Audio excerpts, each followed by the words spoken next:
Frères et sœurs, bonjour tous. Ce matin, nous continuons d'étudier le témoignage de Matthieu, l'évêque du chapitre 5. Hier, nous avons appris que lorsque nous prions, comment nous devrions prier. Alors aujourd'hui, nous commençons d'étudier le sujet du pardon. Devons-nous pardonner aux autres? Ah, il faut pardonner, car le Seigneur Jésus-Christ a dit « Si vous pardonnez aux hommes leurs offenses, votre Prêcleste vous pardonnera aussi. Mais si vous ne pardonnez pas aux hommes, votre Prêt ne vous pardonnera pas non plus vos offenses. » Nous, si le Prêcleste ne pardonne pas nos offenses, nous n'aurions aucune chance de connaître le Seigneur Jésus, ni aucune chance de recevoir une vie ingénieure. Mais le prêt afin que nous ayons la vie éternelle.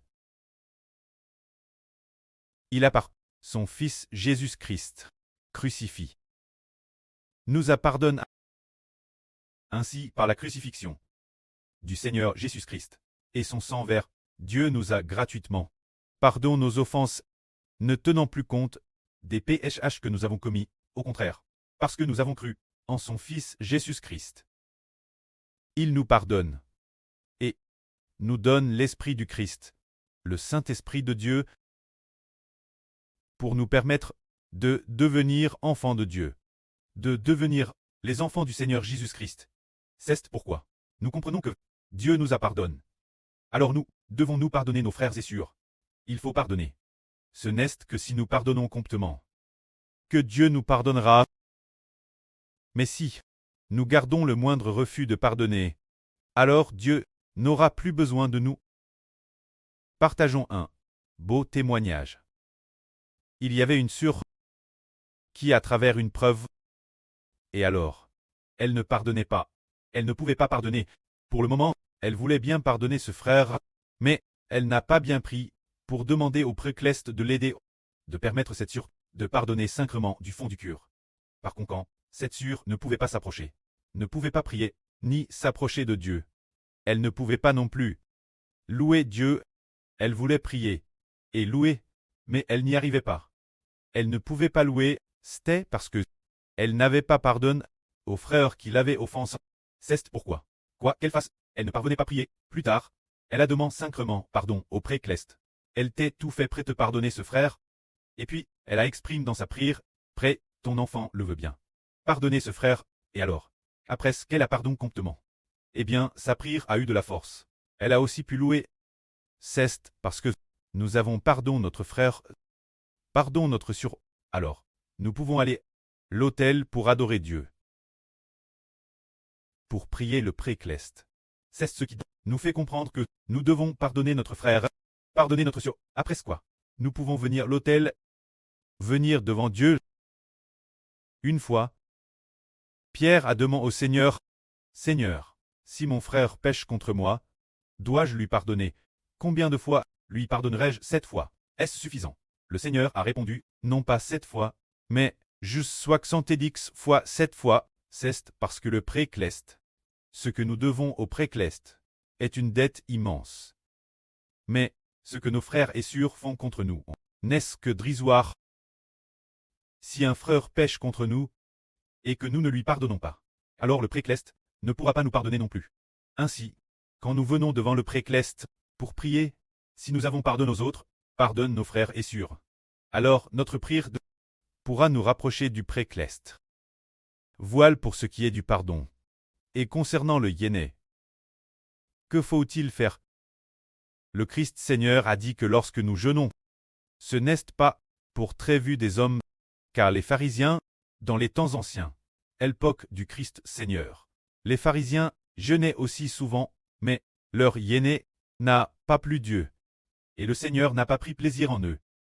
Car le Seigneur a dit, leur yéné n'était pas fait pour Dieu, mais seulement pour très vue des hommes.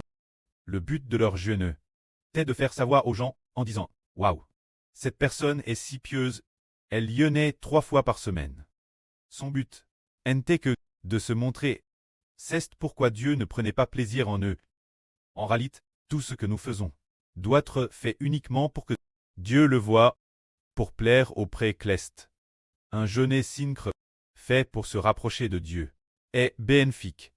Quand nous jeûnons, le Seigneur nous enseigne, quand tu jeûnes, coiffe tes cheveux et lave ton visage, pour ne pas montrer aux hommes que tu es en train de jeûner, afin que seul ton pré céleste le voie. Si nous jeûnons ainsi, ton pré qui voit dans le secret te le rendra. Si nous jeûnons et que nous agissons ainsi, alors le pré céleste nous récompensera. Mais si le jeûne est comme les anciens pharisiens, le pré céleste ne sera pas ravi. Il y a environ 5 ou 6 ans, le frère Eshbert Tate, un frère a emmené le frère Hubert rendre visite une surjeu, cette surjeu, TRS mince. Mais elle a dit que elle jeûnait tous les jours, qu'elle jeûnait chaque jour, et puis, ce qu'elle consommait, elle ne buvait que cette eau de riz. Quand elle cuisinait le riz, elle ne buvait que cette bouillie. Appelle eau de riz. Ainsi, le riz, elle le donnait entièrement aux autres. Et de plus, chaque jour, elle l'apportait aux autres, et puis, elle leur disait, je jeûnais, je ne bois que cette bouillie de riz, seulement de l'eau de riz. Cette bouillie de riz, ce riz, je n'en consomme pas. Je vous l'apporte tout particulièrement, pour éviter le gaspillage. Elle faisait cela tous les jours. Ainsi, chaque jour, elle disait aux gens qu'elle jeûnait, faisant cela tous les jours. Et de plus, elle l'a dit Normand de Jean. Alors, le frère Bert a découvert que, bien qu'elle est jeune, et qu'elle est beaucoup maigrie, cause du jeûne. Pourtant, il semblait que Dieu ne l'avait pas bénie, car elle disait qu'elle enviait plus de ceux, ces taoïstes. Les taoïstes, ils adorent d'autres dieux. Elle enviait beaucoup ces taoïstes.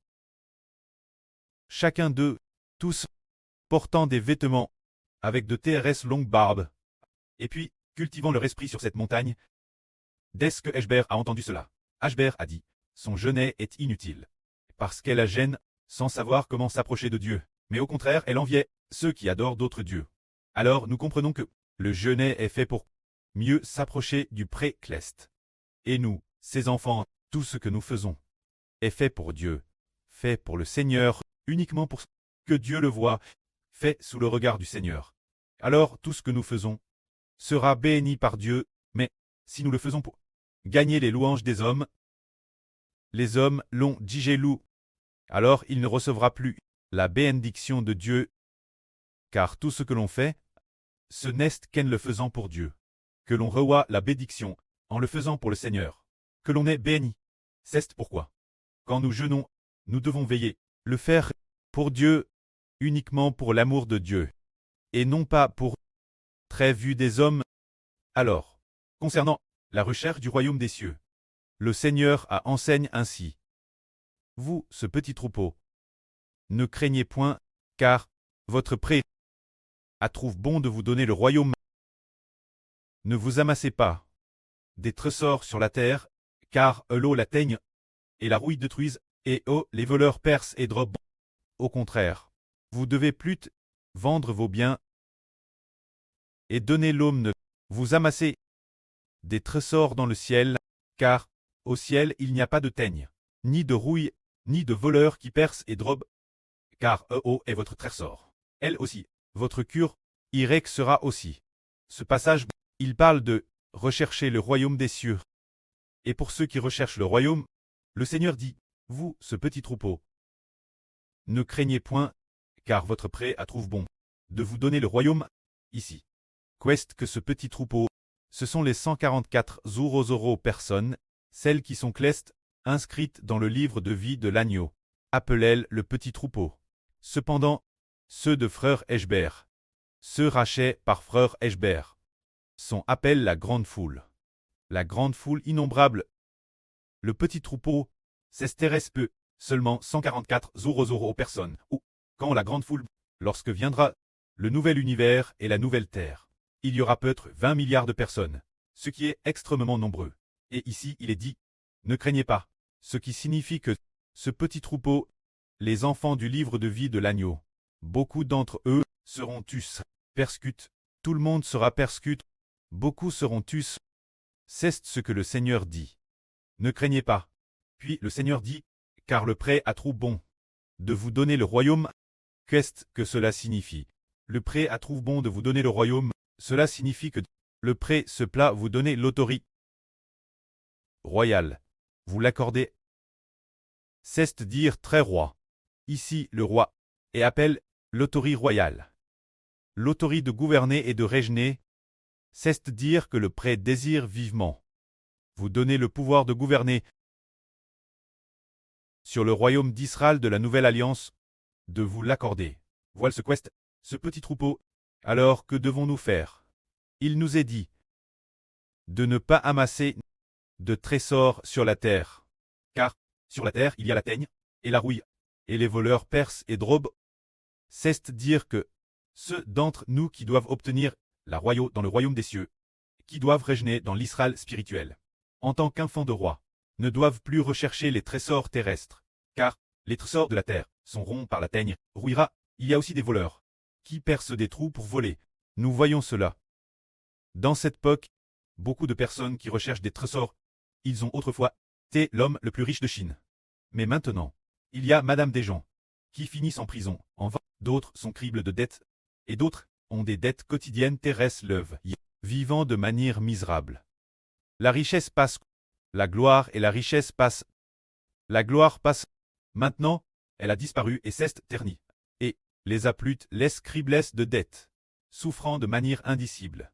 Le Rédempteur a dit, ceux qui accumulent des trésors sur la terre sont ainsi, c'est un dur labeur, c'est ainsi. Leurs trésors sont ronds par les mythes et vont rouiller. Mais nous devons accumuler des trésors dans le ciel. Parce que les trésors clestes ne sont pas ronds par les mythes, ne rouillent pas, et il n'y a pas de voleurs qui percent pour voler. Concernant les trésors clestes, le prêtre a fait rêver le frère Hébert. Faites deviner une énigme au frère Hébert. Appel or argent argent, ce qui signifie deviner le nom d'une femme. Plus tard, le frère Hébert a devint juste. Cette femme s'appelle Sur Wang Ajun. Ensuite, dans le RVE, il a hervé plusieurs reprises de Sur Wang Ajun. Dans le RVE, elle a pour le frère Hébert. Alors, tenant une poigne de branches pour la donner au frère Hébert, cette poigne de branches en avait 6. Peut-être environ 6. Ce moment-elle l'année dernière. Alors, ce qui est merveilleux, c'est que plus tard le frère Hébert a DJ obtenu les frères des 6 tribus. Ces 6 branches sont les 6 tribus. Quand sur Wang Ajun, elles symbolisent le royaume des cieux. Le précleste a fait rêver le frère Hébert d'or argent argent. Pour dire que le véritable trésor est le royaume des cieux. C'est de l'or véritable. L'argent est dans le feu ardent. Et dans le feu ardent, l'or purifie. Qui nous fait obtenir le royaume des cieux est la véritable richesse. Le royaume des cieux. Quand nous lisons l'Apocalypse, nous découvrons que les rues du royaume des cieux sont toutes d'or. Tout le royaume des cieux est orne de toutes sortes de pierres précieuses. Les rues sont toutes d'or. Les murailles sont faites de diverses pierres précieuses. Les fondations sont aussi de diverses pierres précieuses. Il y a de l'émeraude, du saphir, du diamant, de la chrysolite. Toutes sortes de pierres précieuses ornent le royaume des cieux. C'est cela le véritable trésor. Alors que sur la terre, par exemple, un gramme d'or est si cher que les gens ordinaires ont du mal l'acheter. Difficile de s'en procurer. On entend rarement dire qu'un certain frère ou une certaine sœur puisse acheter 1 kilogramme d'or. 1 kilogramme d'or, peut-être que nous ne pourrions madame pas l'acheter avec toutes nos possessions. Mais l'avenir dans le royaume des cieux. Dans le royaume des cieux, tout le royaume des cieux est d'or pur. Et de plus, il y a aussi beaucoup de pierres précieuses et de perles. Les portes du royaume des cieux sont de perles. Nous pouvons ainsi comprendre qu'il faut chercher le royaume des cieux, devenir des rois du royaume des cieux. Alors nous obtiendrons tous ces trésors. Que la gloire soit au prêtre et au Seigneur. Amen.